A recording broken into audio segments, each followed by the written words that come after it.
Halo teman-teman semua, selamat datang kembali di channel ini. Hari ini kita akan menyaksikan sebuah kisah yang sangat menyentuh hati, berjudul Kakek yang Ditinggal di Panti Jompo, tapi tak pernah berhenti menyayangi cucu tersayang. Cerita ini akan mengajarkan kita arti cinta yang tulus, tentang penantian, dan tentang bagaimana kasih seorang kakek tetap bertahan bahkan ketika ia dilupakan oleh orang-orang yang paling ia cintai.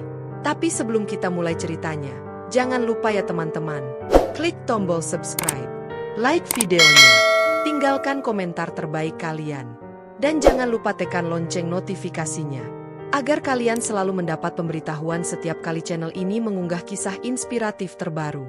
Semoga yang menonton video ini selalu diberi kesehatan, umur panjang, dan kebahagiaan bersama keluarga tercinta.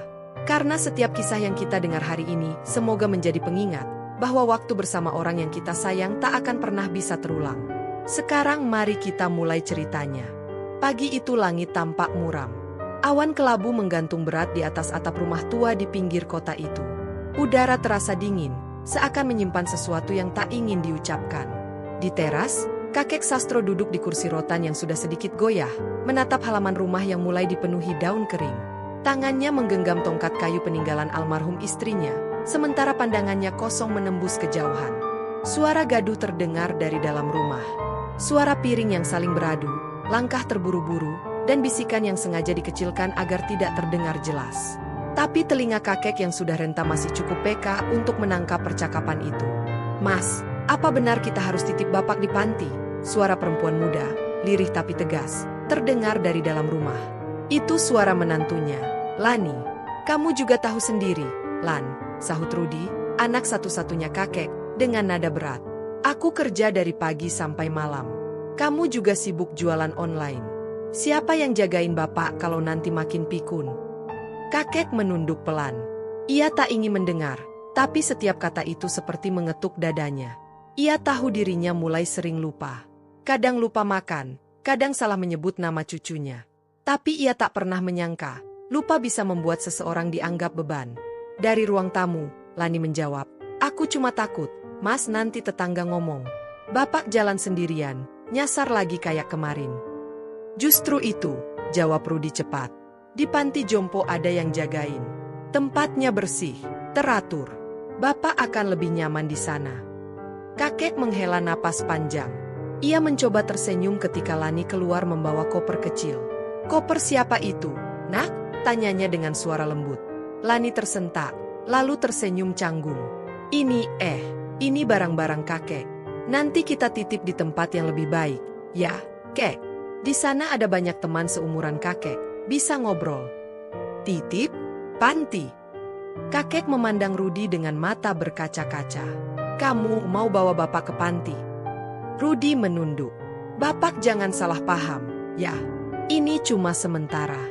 Nanti kalau keadaan sudah tenang, kita jemput lagi." Kakek hanya diam. Ia tahu janji seperti itu sering tak ditepati. Suaranya bergetar saat berkata pelan, "Dulu waktu kamu kecil, bapak nggak pernah titip kamu ke siapapun. Sekalipun hujan badai, bapak tetap jagain kamu sendiri." Kalimat itu menggantung di udara. Rudi tak sanggup menatap wajah ayahnya. Ia tahu benar betapa besar pengorbanan ayahnya dulu, tapi rasa lelah dan tekanan hidup membuat hatinya membeku. Lani menepuk bahu suaminya pelan, memberi isyarat agar segera berangkat sebelum suasana makin berat. Kakek berdiri perlahan, tongkatnya bergetar di lantai ubin. Ia melangkah ke kamar, mengambil foto usang bergambar istrinya dan Rudi kecil. Ia selipkan ke dalam saku kemeja. Tangannya gemetar, matanya mulai berkaca. "Bapak siap, Nak," katanya akhirnya dengan suara serak. "Kalau memang itu yang terbaik." Di depan rumah, mobil putih sudah menunggu. Nisa, cucu sematawayang kakek, berdiri di teras sambil memainkan ponselnya. Ia bahkan tak menoleh saat kakek mendekat. "Nisa," panggil kakek lembut. "Kamu nggak sekolah hari ini?" Tanpa menatap, Nisa menjawab cepat, "Iya, Kek. Nanti mau berangkat." Kakek tersenyum kecil. "Nisa, hati-hati di jalan, ya. Kakek titip senyum kamu buat kakek di sana." Nisa hanya mengangguk, pura-pura sibuk dengan layar ponsel. Dalam hatinya, ada rasa malu pada teman-teman yang sering mengejek bahwa kakeknya pikun dan suka berbicara sendiri. Rudi membuka pintu mobil. "Ayo, Pak. Udah waktunya berangkat. Kakek menatap sekali lagi ke arah rumah. Rumah itu penuh kenangan, tempat ia menimang anaknya, tempat ia menatap senyum cucunya pertama kali. Kini, semuanya akan ditinggalkan. Ia mengusap kursi rotan tempat ia biasa duduk sore-sore, lalu menatap langit yang mendung. Saat mobil perlahan meninggalkan halaman, kakek menoleh ke belakang. Dari balik kaca jendela, ia berharap Nisa akan melambaikan tangan. Tapi gadis itu tetap diam, masih terpaku di teras. Tatapan kakek perlahan meredup, senyum tipis menghiasi wajahnya yang keriput. Tidak apa-apa, gumamnya pelan. Mungkin nanti dia akan melambaikan tangan. Mobil melaju perlahan di bawah langit yang semakin gelap. Di dalam mobil, hanya terdengar suara hujan yang mulai turun, menetes di kaca. Kakek menatap keluar jendela, mengikuti setiap tetes air yang mengalir. Di dalam hatinya, ada perasaan yang tak bisa dijelaskan, antara pasrah, sedih, dan harapan kecil yang masih ia genggam erat. Dan di tengah suara mesin mobil yang bergemuruh, kakek Sastro berbisik pelan pada dirinya sendiri, seolah berbicara pada sosok istrinya yang sudah tiada. Bu, sepertinya, kali ini aku benar-benar akan pergi jauh. Hujan semakin deras, dan dari kejauhan, rumah tua itu perlahan menghilang di balik kabut. Tapi dalam hati kakek, kenangan tentang rumah dan cucunya tetap tinggal, tak bisa dihapus oleh waktu, tak bisa dibawa pergi oleh siapapun. Namun ia belum tahu bahwa perjalanan yang tampak tenang itu akan mengantarkannya pada kesepian yang jauh lebih dalam dari yang pernah ia bayangkan. Mobil itu berhenti sejenak di ujung jalan. Sopir menurunkan kaca jendela agar embun di permukaannya hilang. Udara pagi terasa lembab, bau tanah basah bercampur dengan aroma bensin yang samar. Kakek Sastro duduk di kursi belakang, tubuhnya sedikit membungkuk, memeluk tongkat tua di pangkuannya. Di kursi depan, Rudi menatap lurus ke depan tanpa banyak bicara. Hanya suara wiper mobil yang bergerak bolak-balik, menghapus sisa hujan yang belum reda. Kakek melirik ke arah rumahnya yang perlahan menjauh. Dari balik kaca belakang, ia melihat Nisa masih berdiri di teras, mengenakan seragam sekolah, rambutnya dikuncir dua seperti dulu waktu kecil. Tapi kini, ekspresi gadis itu berbeda, dingin, datar, tanpa senyum. Kakek menunggu, berharap gadis itu menatap ke arahnya, sekadar mengangkat tangan atau tersenyum kecil. Namun Nisa justru menunduk, menatap ponselnya, pura-pura sibuk dengan sesuatu yang tidak penting. Senyum di wajah kakek perlahan pudar. Matanya yang mulai berair memantulkan bayangan cucunya yang semakin mengecil di kejauhan. Ia mencoba menahan air mata dengan menarik napas panjang, tapi suara kecil keluar tanpa sengaja. Nisa, jaga diri baik-baik, nak. Suaranya hampir tak terdengar, tenggelam oleh suara mesin mobil. Lani menoleh dari kursi depan, suaranya terdengar canggung. Kakek, jangan sedih, ya. Di sana tempatnya bagus. Banyak teman-teman seumuran kakek. Ada yang suka main catur, ada yang suka berkebun. Kakek pasti betah, deh. Kakek tersenyum hambar. Iya, nak. Kakek percaya kok. Asal kalian juga senang, kakek ikut senang. Rudi mengangguk pelan.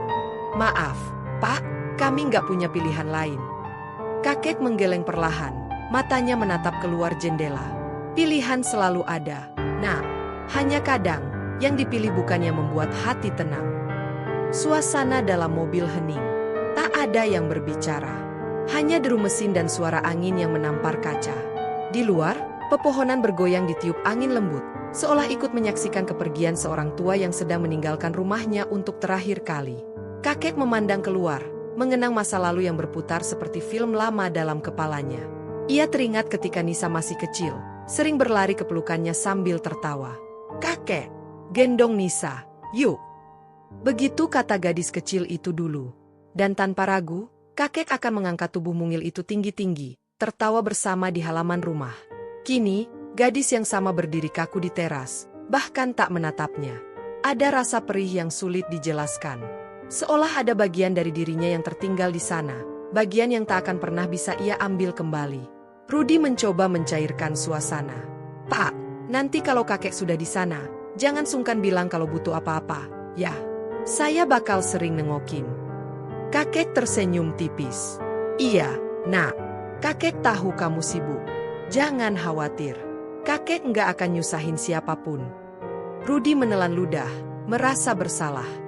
Bukan begitu maksud saya, Pak. Kakek menatap anaknya lama, dengan pandangan yang teduh tapi tajam. Bapak tahu, Ruth. Kamu anak baik. Cuma kadang, dunia terlalu keras buat orang baik seperti kamu. Lani menatap keluar jendela, menyembunyikan air matanya yang mulai jatuh. Ia tidak benar-benar jahat, hanya takut.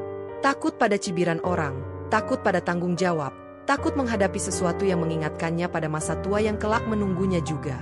Tapi di balik ketakutan itu, ada rasa bersalah yang tumbuh perlahan, membelit dadanya. Mobil melewati jalan kampung yang becek, ban mobil menimbulkan cipratan lumpur di pinggir jalan. Anak-anak kecil berlarian tanpa alas kaki, tertawa riang. Kakek memperhatikan mereka dengan senyum kecil. Lihat, nak, anak-anak itu bahagia cuma karena main air. Kadang bahagia itu sesederhana itu, ya. Rudi hanya menjawab singkat, iya, Pak, tanpa benar-benar mendengar. Tak lama kemudian, hujan turun lagi, kali ini lebih deras. Suaranya menghantam atap mobil, menambah kesunyian yang sudah ada. Kakek menatap keluar jendela, memperhatikan tetes air yang mengalir turun, seperti lomba antara satu tetes dengan tetes lainnya. Udara di panti jompo itu terasa lembab dan dingin ketika mobil berhenti di depan gerbang besinya.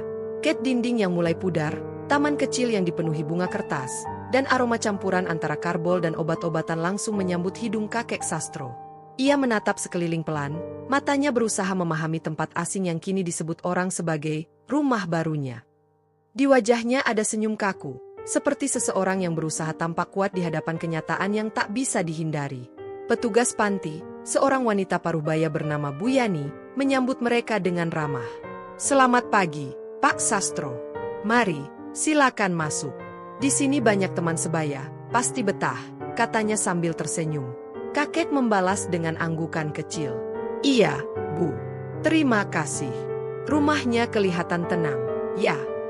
Tenang sekali, Pak, jawab Bu Yani lembut. Di sini Bapak bisa beristirahat, jalan-jalan pagi, ngobrol sama teman. Kami semua seperti keluarga di sini. Rudi berdiri di belakang sambil menunduk, memegangi koper kecil yang sudah mulai usang.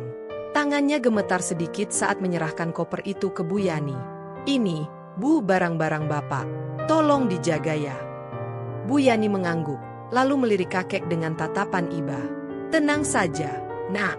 Di sini beliau aman. Kami akan bantu kalau butuh apapun. Kakek menatap anaknya sejenak. Wajah Rudi tampak kaku, matanya berusaha menghindari pandangan ayahnya. Kamu nggak usah khawatir, Nak, kata kakek pelan. Bapak bisa jaga diri. Lagi pula, Bapak juga pengen belajar mandiri lagi.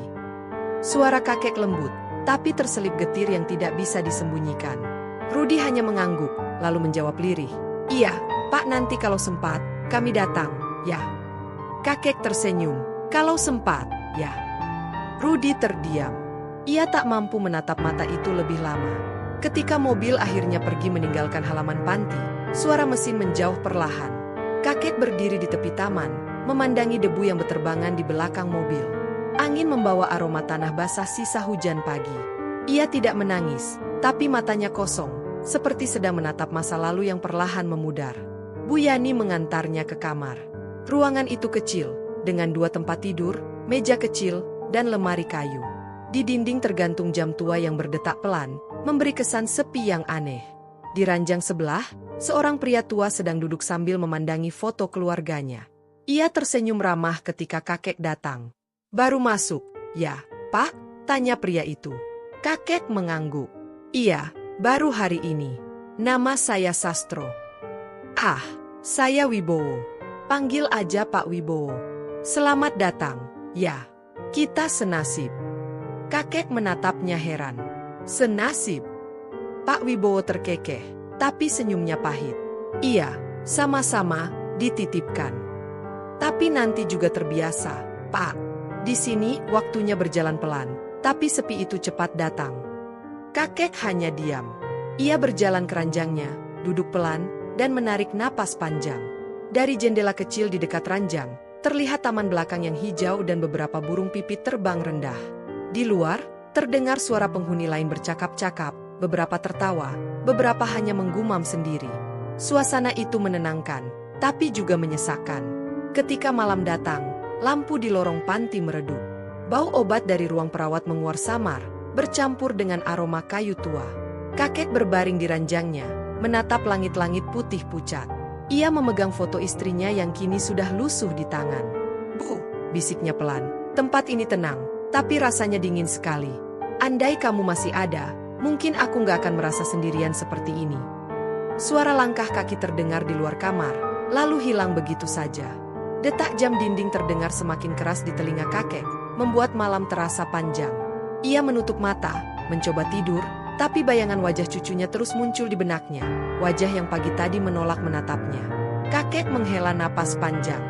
Di antara sunyi itu, ia berbisik pelan pada dirinya sendiri, mungkin besok mereka akan datang menjenguk. Namun entah mengapa, saat bibirnya mengucapkan kalimat itu, dada kakek terasa sesak. Hatinya tahu, mungkin besok hanyalah harapan kosong yang tak pernah datang bersama pagi. Pagi di panti jompo selalu datang dengan sunyi yang berat. Embun menempel di dedaunan. Suara burung sesekali terdengar dari kejauhan, tapi di hati kakek Sastro, hanya ada hampa yang tak terjelaskan. Ia duduk di bangku taman kecil dekat gerbang, tempat favoritnya sejak pertama kali datang. Dari sana ia bisa melihat jalan raya di depan panti, satu-satunya jalan yang ia harap suatu hari akan dilalui mobil anaknya, membawa cucu yang sangat ia rindukan. Setiap hari, setelah sarapan bubur lembek dan segelas teh hangat, kakek selalu berjalan pelan ke taman dengan tongkatnya. Ia duduk sambil memandangi gerbang besi hitam yang sesekali berdecit saat dibuka. Matanya tak lepas dari jalan itu, menatap setiap kendaraan yang lewat, berharap salah satunya berhenti. Barangkali hari ini mereka datang, katanya pelan pada dirinya sendiri, mencoba menenangkan harapan yang mulai pudar. Bu Yani, pengurus panti, sering memperhatikannya dari jauh. Ia mendekat dengan senyum lembut. "Pak Sastro, belum bosan duduk di sini tiap pagi?" tanyanya pelan sambil menaruh segelas air putih di meja kecil. Kakek tersenyum ramah. "Belum, Bu. Soalnya dari sini, saya bisa lihat dunia luar. Di luar sana ada rumah, ada jalan, ada kehidupan. Siapa tahu, nanti ada mobil putih berhenti, dan cucu saya keluar dari dalamnya." Bu Yani terdiam sejenak, lalu duduk di sebelahnya. "Cucu Bapak pasti anak baik, ya?" Kakek mengangguk dengan mata yang mulai berair. "Namanya Nisa. Dulu kalau saya datang ke rumahnya, dia selalu lari sambil peluk saya. Sekarang dia lebih sering sibuk. Mungkin udah gede, udah malu punya kakek tua seperti saya." Pak Wibowo, teman sekamarnya, datang menyusul sambil membawa roti. "Pak Sastro, masih nunggu lagi? Lihat tuh, dari kemarin gak ada mobil yang berhenti." Kakek tersenyum, tapi suaranya lirih. "Namanya juga rindu, Pak. Kalau nggak ditunggu, nanti malah hilang." Pak Wibowo menghela napas. "Saya dulu juga begitu, Pak. Nunggu anak saya datang waktu lebaran. Janjinya mau bawa cucu. Yang datang cuma kartu ucapan. Tapi sudahlah, mungkin memang kita yang terlalu berharap." Kakek menatapnya dan berkata lembut, "Harapan itu satu-satunya yang bikin saya bisa bangun pagi, Pak." Hari berganti, minggu berjalan, dan rutinitas kakek tak berubah. Setiap sore, ia akan kembali duduk di bangku yang sama, memandangi langit yang berubah jingga. Kadang, ia berbicara sendiri, seolah Nisa duduk di sebelahnya. "Nisa, sekolah kamu gimana? Nilainya bagus, kan? Nisa, kamu masih suka gambar bunga seperti waktu kecil?" Kadang ia tertawa pelan setelah berbicara, lalu matanya menatap langit dengan senyum yang perlahan memudar. Petugas lain, Sinta, pernah mendekatinya dan berkata, "Kakek, kenapa nggak coba telepon cucunya aja? Kan ada ponsel di ruang tamu." Kakek menggeleng lembut. "Nggak usah, Nak. Kalau saya telepon, nanti malah ganggu. Saya percaya, kalau dia rindu, dia pasti datang. Rindu itu punya jalannya sendiri, meskipun pelan." Sore itu angin bertiup pelan, menggoyangkan ranting pohon kembang sepatu. Daun-daun kering beterbangan di sekitar taman. Kakek mengusap sapu tangan bergambar bunga, peninggalan istrinya, yang selalu ia bawa. Ia menatapnya lama, lalu berbisik, "Bu, kamu dengarkan? Aku masih di sini, nunggu mereka. Kayaknya udah lama sekali ya, aku nunggu." Dari dalam panti, lonceng kecil berbunyi, tanda waktu makan malam. Penghuni lain mulai berjalan perlahan ke ruang makan, tapi kakek tetap duduk di sana. Matanya menatap lampu jalan yang baru saja menyala. Setiap kilau lampu yang lewat dari mobil membuat jantungnya berdegup cepat. Tapi setiap kali mobil itu terus melaju tanpa berhenti, degup itu perlahan memudar, berganti sunyi. "Besok pasti datang," katanya lagi. Tapi malam itu, untuk pertama kalinya, Suaranya terdengar ragu. Tatapannya mulai kosong, dan ketika angin malam berhembus melewati taman, kakek hanya bisa menggenggam tongkatnya erat, seolah kekuatan terakhirnya ada di sana. Lalu ia menatap gerbang yang kini tertutup rapat, dengan tatapan sendu yang memantulkan lampu jalan. Entah kenapa, malam itu terasa berbeda. Ada sesuatu di dadanya yang menekan, seperti firasat bahwa mungkin besok pagi, tak akan ada lagi yang perlu ditunggu. Malam itu langit di atas panti jompo tampak sunyi, hanya bulan separuh yang menggantung malu-malu di antara awan tipis. Kakek Sastro duduk di tepi ranjangnya dengan lampu meja yang temaram. Cahaya kuningnya memantul di wajah tua yang penuh keriput, memperlihatkan gurat kelelahan sekaligus kelembutan yang tak pernah hilang. Di hadapannya terbentang beberapa potong kayu kecil bekas peti lama, pisau ukir tumpul, dan amplas lusuh yang sudah sering dipakai. Sudah 2 malam berturut-turut kakek begadang, memahat pelan dengan tangannya yang mulai bergetar. Ia sedang membuat sesuatu, hadiah kecil untuk cucunya, Nisa. Sebentar lagi ulang tahun gadis itu yang ke-17. Di usia itu, pikirnya, biasanya anak perempuan suka benda manis dan berwarna lembut. Tapi kakek tidak punya uang. Maka yang bisa ia berikan hanyalah sesuatu yang dibuat dari hatinya sendiri. Suara pisau bergesek dengan kayu terdengar lembut di kamar. Kadang kakek berhenti, mengusap keringat di dahinya, lalu tersenyum sendiri saat ukiran itu mulai terbentuk. Bentuknya hati kecil, sederhana, tapi halus. Di bagian tengah, ia mengukir nama, Nisa. Di belakangnya, ia menulis dengan huruf kecil dan bergetar, "Untuk cucu kesayangan kakek, jangan lupa bahagia." Pak Wibowo, teman sekamarnya, memerhatikan dari ranjang sebelah. "Pak Sastro, belum tidur juga? Malam-malam masih ukir kayu aja," katanya sambil tersenyum. Kakek menoleh, tertawa kecil. "Nggak bisa tidur, Pak. Lagi bikin hadiah buat cucu. Besok ulang tahunnya." Wah, cucunya pasti senang kalau tahu kakeknya masih ingat ulang tahunnya. Kakek mengangguk pelan. "Saya cuma pengen kasih sesuatu dari hati, Pak. Nggak banyak, tapi ini hasil tangan saya sendiri. Dulu waktu dia kecil, kalau ulang tahun, saya suka beliin balon warna-warni. Sekarang saya cuma bisa kasih ini." Pak Wibowo terdiam sejenak, lalu menatap ukiran itu. "Bagus, Pak. Tapi, apa cucu Bapak masih mau menerimanya?" Pertanyaan itu menggantung di udara. Pisau di tangan kakek berhenti bergerak. Ia menatap ukiran itu lama sekali, lalu tersenyum tipis. "Saya nggak tahu, Pak. Tapi setidaknya kalau nanti dia datang, saya sudah siapin. Kalaupun nggak, ya biar hadiah ini tetap di sini. Tanda bahwa saya nggak pernah lupa." Malam makin larut. Suara jangkrik terdengar dari luar jendela, beradu dengan desir angin yang menembus celah tembok. Kakek meniup debu kayu di atas meja, lalu mengambil kain putih kecil untuk membungkus hasil karyanya. Ia melipatnya dengan hati-hati, seolah sedang membungkus sesuatu yang lebih berharga dari emas. Setelah itu, ia mengambil amplop kecil dari laci dan menulis surat pendek. "Nisa sayang, kakek nggak bisa datang ke ulang tahunmu, tapi kakek kirim doa yang paling tulus. Kakek harap kamu tumbuh jadi anak yang baik, yang nggak pernah lupa berterima kasih, dan selalu rendah hati. Kakek minta maaf kalau dulu pernah bikin kamu malu. Tapi percayalah, kakek cuma ingin kamu bahagia." Ia berhenti menulis, menatap huruf-huruf itu lama sekali. Air matanya jatuh setetes di atas kertas, membentuk noda samar. Ia buru-buru mengelapnya dengan ujung baju, lalu tertawa pelan. "Dasar tangan tua, nulis aja belepotan," gumamnya. Ketika semua sudah selesai, kakek menaruh hadiah dan surat itu di laci samping ranjang, tepat di sebelah foto istrinya. Ia menatap foto itu, lalu berbisik, "Bu, lihat nih, aku masih bisa bikin sesuatu. Buat cucu kita. Cantik kan? Kalau dia datang, aku mau kasih langsung. Kamu pasti bangga, ya." Dari luar kamar, suara langkah kaki petugas malam terdengar mendekat. "Pak Sastro, belum tidur? Udah malam, loh," kata Sinta sambil mengintip dari pintu. Kakek tersenyum ramah. "Iya, Nak. Sebentar lagi. Tinggal beresin sedikit." Sinta melangkah masuk, melihat ukiran itu di meja. "Wah, bagus banget, Kek. Ini buat siapa?" "Buat cucu saya," jawab kakek dengan bangga. "Besok ulang tahunnya. Tapi jangan bilang siapa-siapa dulu ya, nanti kejutan." Sinta tersenyum haru. "Semoga cucunya datang, ya, Kek." Kakek menatap jendela yang gelap.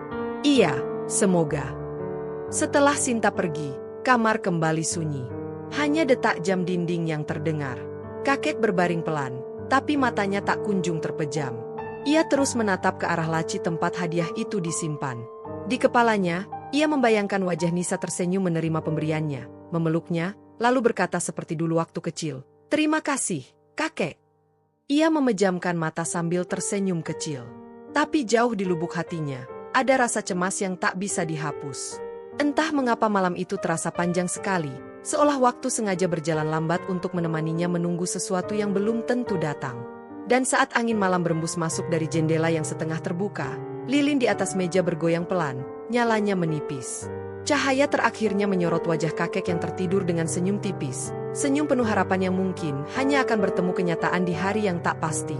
Pagi itu, panti jompo diselimuti udara dingin dan kabut tipis. Suara burung yang biasanya ramai terdengar agak jauh, seakan ikut menahan napas menunggu sesuatu.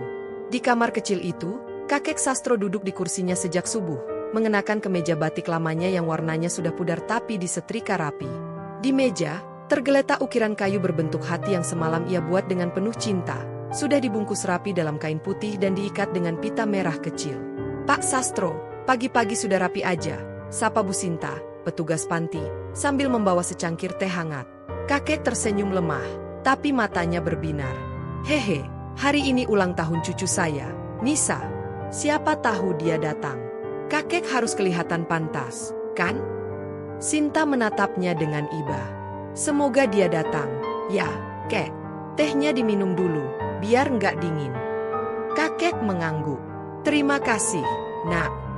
Sepanjang pagi, kakek duduk di kursi kayu dekat jendela, memandangi halaman depan panti. Setiap kali terdengar suara motor berhenti di depan gerbang, tubuhnya refleks menegak.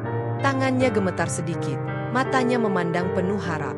Tapi setiap kali itu hanya pengantar makanan, atau keluarga lain yang datang menjenguk orang tua mereka, kakek kembali menunduk, mencoba menutupi kekecewaan dengan senyum tipis. Pak Wibowo yang duduk di ranjangnya memperhatikan dari tadi. "Belum datang juga, kek?" tanyanya pelan. Kakek menggeleng, tetap menatap keluar. "Belum. Mungkin masih di jalan. Sekarang anak muda banyak kesibukan." Iya, semoga aja begitu." Kakek menoleh, tersenyum menenangkan. "Saya yakin dia datang, Pak. Dulu waktu kecil, Nisa nggak pernah lupa sama janji.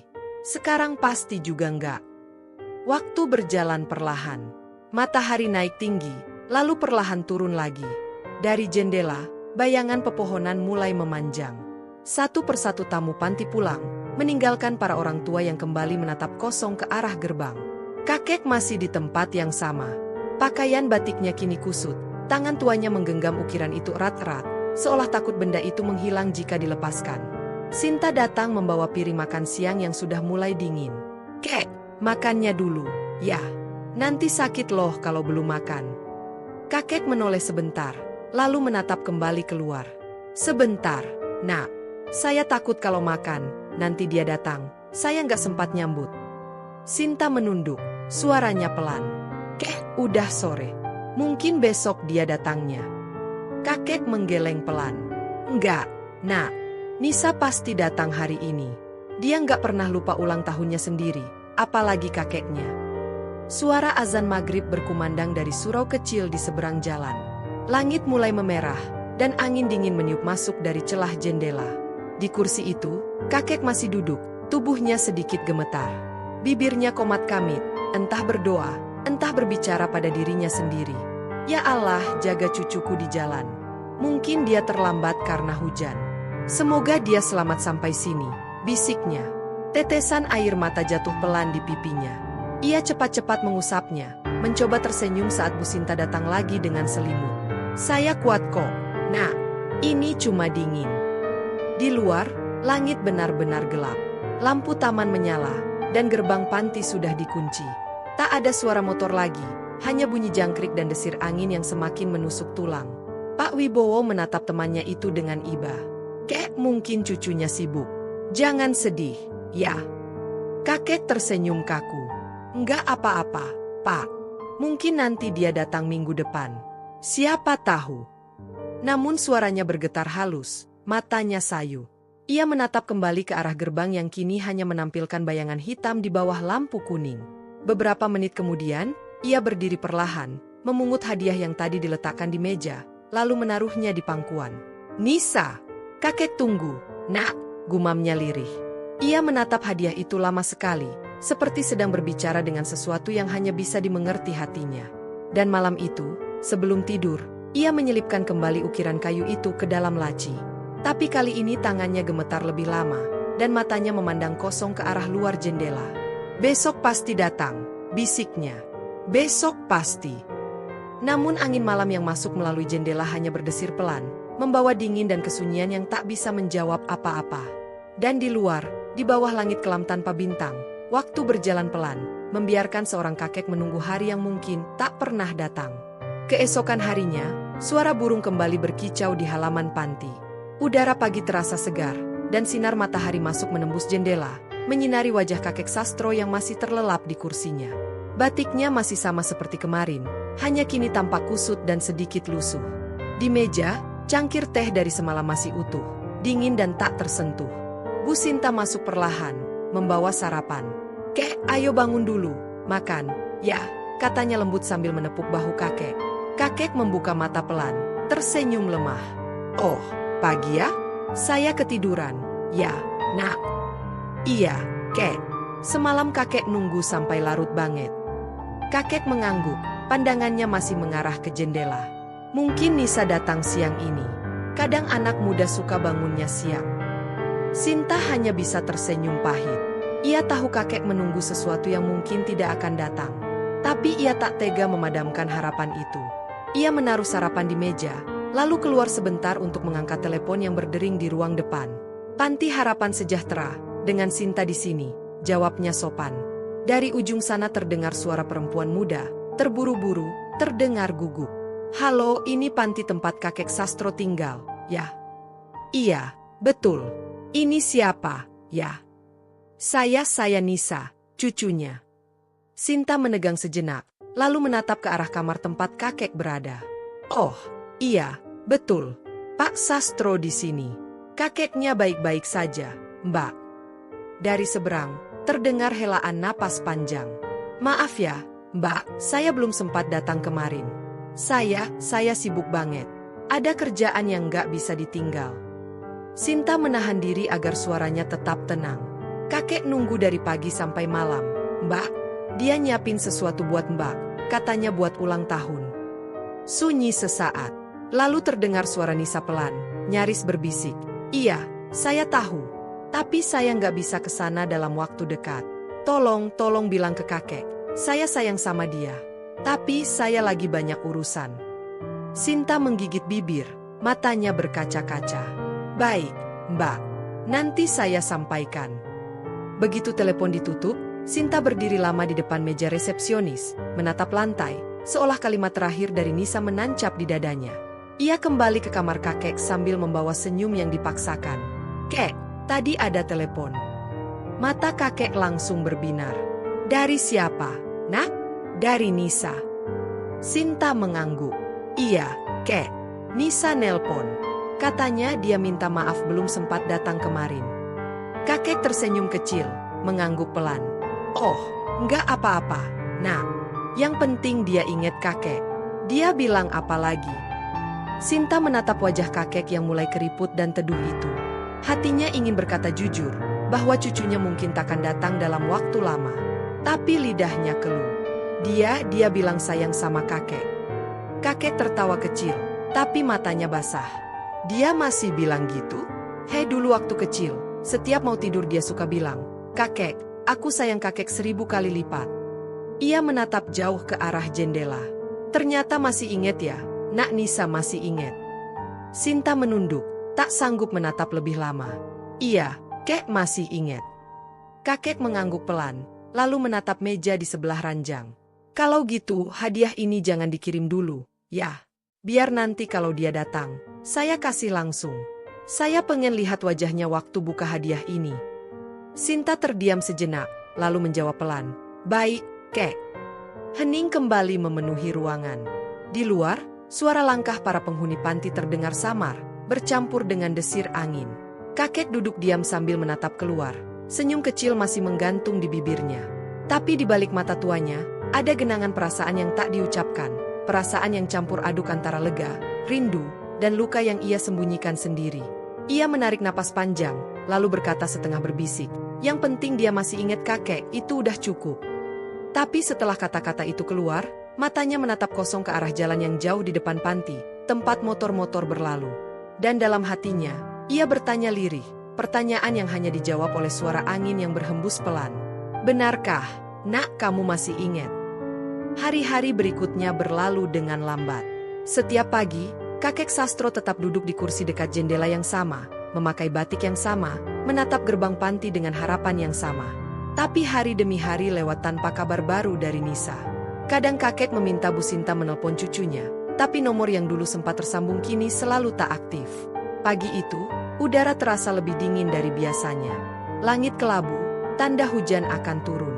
Para penghuni panti sibuk berlindung di bawah teras, tapi kakek tetap duduk di kursinya, memeluk jaket tipis yang sudah lusuh. Tangan tuanya menggenggam kotak kayu kecil yang mulai kehilangan kilau. Sesekali, ia menatapnya, lalu tersenyum seperti sedang berbicara dengan seseorang yang tak ada di sana. Pak Wibowo mendekat, membawa 2 gelas teh hangat. "Kek, minum dulu. Udara lagi nggak enak." Kakek tersenyum, menerima gelas itu. "Terima kasih, Pak. Hujannya sebentar lagi turun, ya?" "Iya, kelihatannya begitu." Keduanya diam beberapa saat. Hanya suara angin yang meniup dedaunan. Lalu, Pak Wibowo berkata pelan, "Kek, maaf, saya tanya.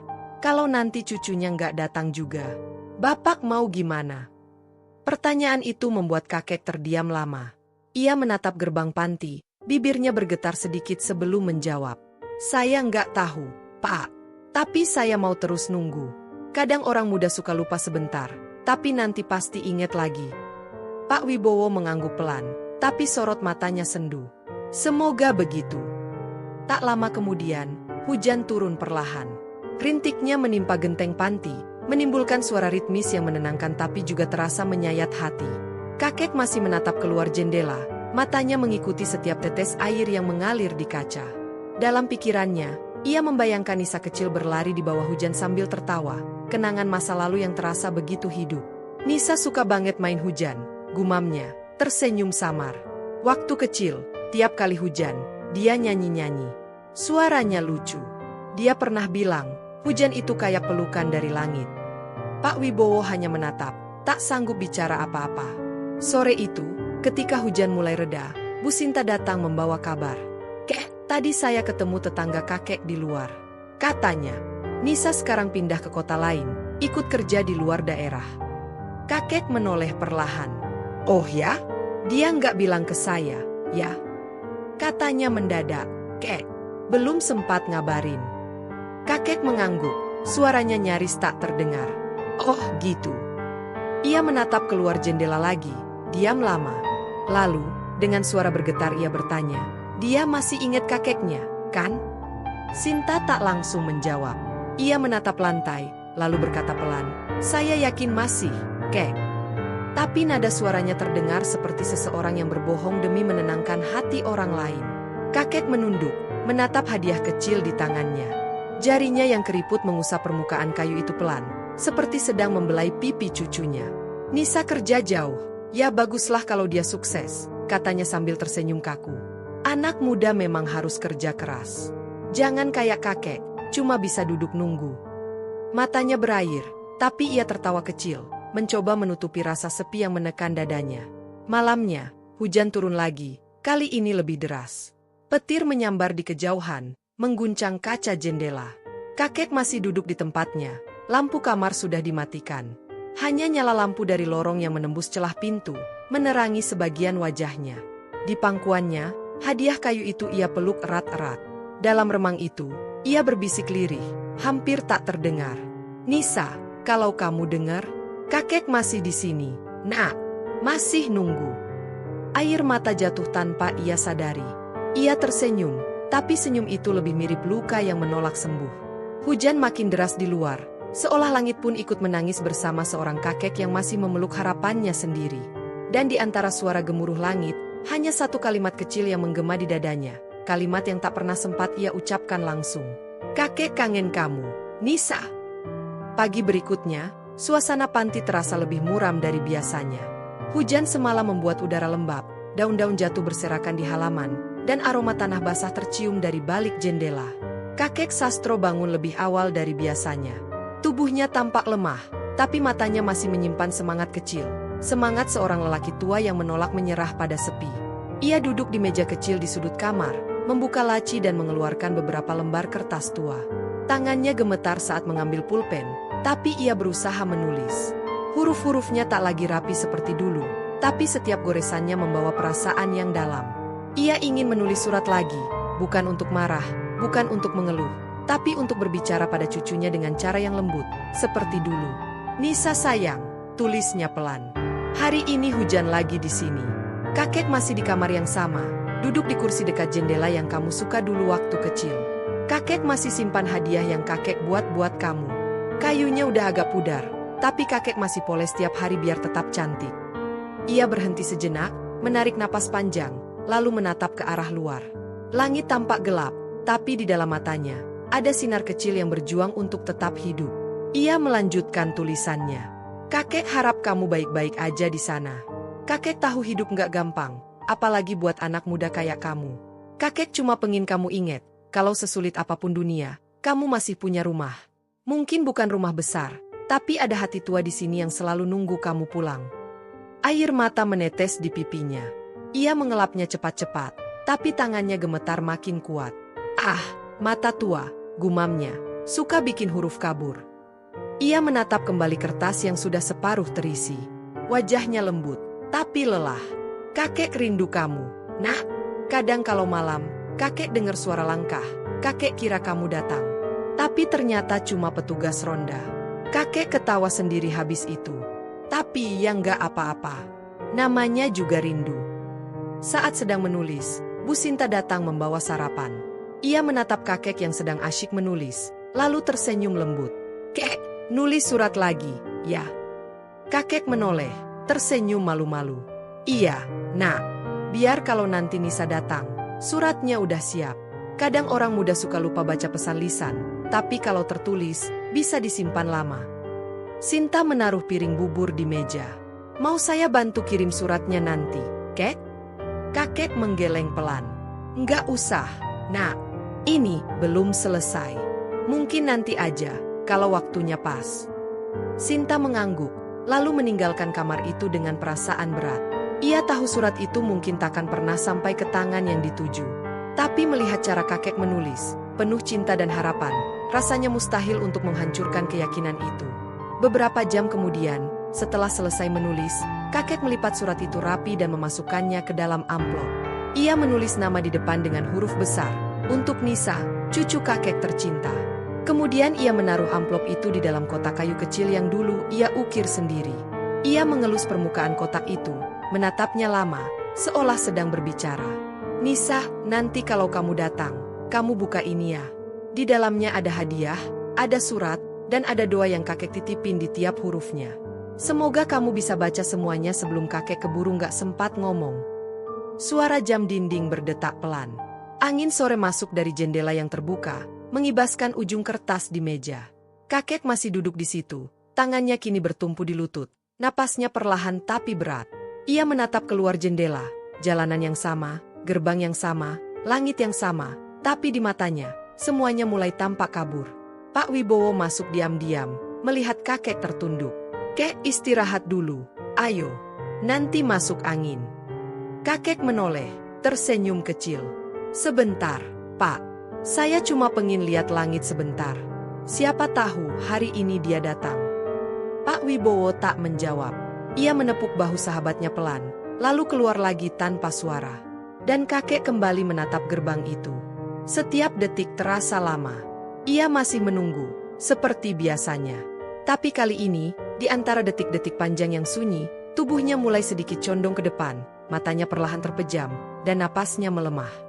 Namun sebelum benar-benar tertidur, bibirnya sempat bergetar, menggumam pelan. Nisa, jangan lupa baca surat kakek, ya. Jangan lupa pulang. Hening. Hanya suara angin sore yang menjawab, menyusup masuk dari jendela yang setengah terbuka, mengelus kepala seorang kakek yang tertidur dalam penantian yang tak pernah selesai. Dan di meja, surat itu tetap tergeletak, tak terkirim, tapi penuh cinta yang tak sempat disampaikan. Pagi itu, langit terlihat cerah setelah berhari-hari hujan. Udara segar mengalir masuk dari jendela, membawa aroma tanah yang basah dan daun-daun yang baru kering. Tapi suasana panti jompo terasa berbeda. Tidak ada suara tawa ringan dari kamar nomor 7 seperti biasanya. Tidak ada suara serak lembut yang biasa memanggil Bu Sinta setiap pagi untuk minta air hangat. Bu Sinta berjalan cepat menyusuri lorong, membawa nampan berisi teh dan roti. Ia mengetuk pintu kamar pelan. "Kek, ini teh hangatnya sudah jadi, loh," katanya dengan nada ceria. Tapi tak ada jawaban. Ia mengetuk lagi, lebih keras kali ini. "Kek Sastro?" "Saya masuk, ya." Pintu terbuka. Dan di sana, kakek Sastro masih duduk di kursinya, menghadap jendela seperti biasa. Batik lusuhnya tertata rapi, tangannya bertumpu di pangkuan, dan di atas pangkuannya tergeletak kotak kayu kecil dengan pita merah yang kini mulai pudar warnanya. Senyum lembut masih melekat di wajahnya, tapi matanya terpejam. Bu Sinta berdiri kaku beberapa detik. Nampan di tangannya bergetar, lalu perlahan diletakkannya di meja. Ia mendekat, memanggil pelan. "Kek?" Tak ada jawaban. Tangan tuanya yang hangat itu kini dingin. Napasnya tak lagi ada.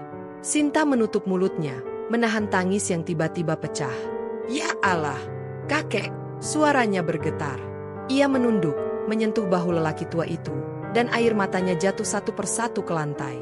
Beberapa petugas datang tergesa, diikuti Pak Wibowo yang langsung menahan dada saat melihat sahabatnya itu. "Sastro, kamu beneran ninggalin aku, ya?" Suaranya serak, seperti menahan ribuan kata yang tak pernah sempat diucapkan. Dalam keheningan itu, Bu Sinta memperhatikan sesuatu di tangan kakek. Sebuah surat diselipkan di bawah kotak kayu kecil itu, tertulis rapi, "Untuk Nisa, cucu kakek tercinta." Dengan hati-hati, ia mengambilnya. Kertasnya sudah kusut sedikit, tapi huruf-hurufnya masih jelas. Air mata jatuh membasahi bagian bawah amplop. Ia memeluk surat itu, lalu berbisik, "Saya janji, Kek, surat ini bakal sampai ke dia." Beberapa hari kemudian, berita tentang kepergian kakek Sastro sampai ke Nisa. Saat itu ia sedang di kantor, sibuk di antara tumpukan berkas dan suara telepon. Ketika menerima panggilan dari Bu Sinta, wajahnya langsung pucat. Ia hanya terdiam lama, lalu suara seraknya terdengar, "Kakek meninggal." "Maaf, Mbak." Beliau meninggal dengan tenang. Dan beliau sempat titip surat buat Mbak. Nisa tak menjawab. Hanya isakan kecil terdengar dari ujung telepon. Ia buru-buru izin pulang. Matanya kabur oleh air mata yang tak bisa ia tahan lagi. Saat sampai di panti jompo sore itu, hujan turun pelan, seperti langit ikut berduka. Bu Sinta menyambutnya di depan pintu. Di tangannya, sebuah kotak kayu kecil terbungkus kain putih. "Ini peninggalan kakek buat kamu." Nisa mengambilnya dengan tangan gemetar. Ia membukanya perlahan. Di dalamnya ada ukiran kayu berbentuk hati, halus tapi sederhana. Di tengahnya terukir namanya, Nisa. Di baliknya, ada tulisan tangan yang bergetar. "Untuk cucu kesayangan kakek, jangan lupa bahagia." Nisa menutup mulutnya, terisak keras. "Ya Tuhan, kakek!" Suaranya pecah. Ia memeluk kotak itu erat-erat, seakan takut jika dilepaskan, kehangatan terakhir dari kakeknya akan ikut hilang. Bu Sinta berdiri di sampingnya, ikut menangis pelan. "Beliau selalu nunggu kamu, Mbak." Setiap hari duduk di jendela itu. Dia nggak pernah marah, cuma bilang, "Nisa pasti datang." Nisa jatuh berlutut, air matanya menetes di lantai. "Kenapa aku nggak datang lebih cepat? Kenapa aku sibuk sama hal-hal yang nggak penting?" Ia membuka surat di dalam kotak itu. Tulisan tangan kakek terbaca jelas meski tintanya sedikit pudar. "Nisa sayang, kalau kamu baca surat ini, berarti kakek udah nggak bisa ketemu kamu lagi. Jangan sedih, nak. Kakek bahagia kok, karena bisa nulis surat buat kamu. Kakek cuma mau bilang, hidup itu jangan ditunda buat orang yang kamu sayang. Waktu itu nggak bisa balik, tapi doa dan cinta bisa sampai, bahkan setelah kakek nggak ada." Nisa memeluk surat itu, tubuhnya bergetar. Tangisnya tak bisa berhenti. Ia menatap jendela tempat kakeknya dulu duduk menunggu, kursi kayu yang kini kosong. Matahari sore menyusup lewat celah tirai, menerangi kursi itu dengan cahaya hangat seolah kakek masih duduk di sana, tersenyum lembut. Dengan suara serak, Nisa berbisik lirih. "Kakek, maafin Nisa. Nisa janji nggak akan lupa lagi." "Terima kasih, udah sayang." Nisa sampai akhir. Dan di antara cahaya sore yang perlahan memudar, angin berembus lembut melewati kursi itu, membawa aroma kayu dan debu yang tenang. Seolah semesta sedang menjawab bisikan Nisa, bahwa cinta kakeknya tak pernah benar-benar pergi. Hanya berubah bentuk, menjadi angin lembut yang selalu mengelus pundaknya setiap kali ia merasa sendirian. Itulah tadi kisah mengharukan tentang kakek Sastro, seorang pria tua yang mungkin telah pergi, tapi cintanya tetap hidup dalam hati cucu yang dulu sempat melupakannya. Sebuah pengingat untuk kita semua, bahwa kasih sayang orang tua dan kakek nenek tidak akan pernah habis, bahkan sampai akhir hayat mereka. Untuk kalian yang masih punya orang tua atau kakek nenek di rumah, peluk mereka, kunjungi mereka, dengarkan cerita mereka sebelum waktu memisahkan kita. Terima kasih sudah menonton video ini sampai habis. Jangan lupa untuk subscribe, like, komentar, dan tekan loncengnya, supaya tidak ketinggalan kisah inspiratif berikutnya dari channel ini. Semoga kalian semua selalu diberi kesehatan, kebahagiaan, dan umur yang penuh berkah. Sampai jumpa di video selanjutnya. Dan ingatlah, kasih yang tulus tidak pernah menuntut balasan, tapi selalu meninggalkan kenangan yang tak tergantikan.